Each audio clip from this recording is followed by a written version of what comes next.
বাংলাদেশের রাজনৈতিক অঙ্গনে আমরা একটা স্থিতিশীল অবস্থায় চাই। কেউ যদি অস্থিতিশীল করতে চায় তাদেরকে রাজনৈতিকভাবে এটার জন্য ক্ষতিপূরণ দিতে হবে।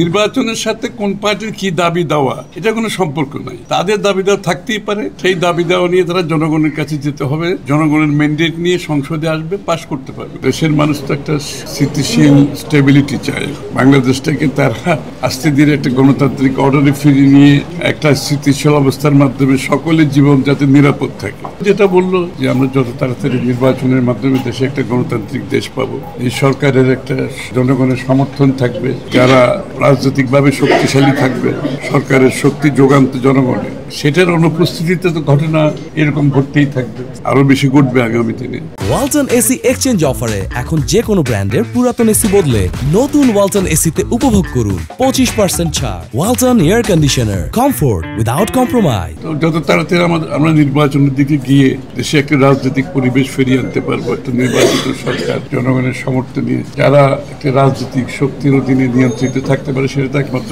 নির্বাচিত সরকার ব্যতীত সম্ভব। এখানে সংসদ নাই, এখানে তো জবাবদিহিতার একটা অনুপস্থিতিতে আছে, এটা তো আমাদের অস্বীকার করার কিছু। এটার জন্য কাউকে দোষারোপ করে লাভ নাই। যেহেতু এটা নির্বাচিত সরকার না থাকলে যে জবাবদিহিতা, দায়বদ্ধতার এগুলো তো একটা অনুপস্থিতি থাকারই কথা, সুতরাং সেটা আছে।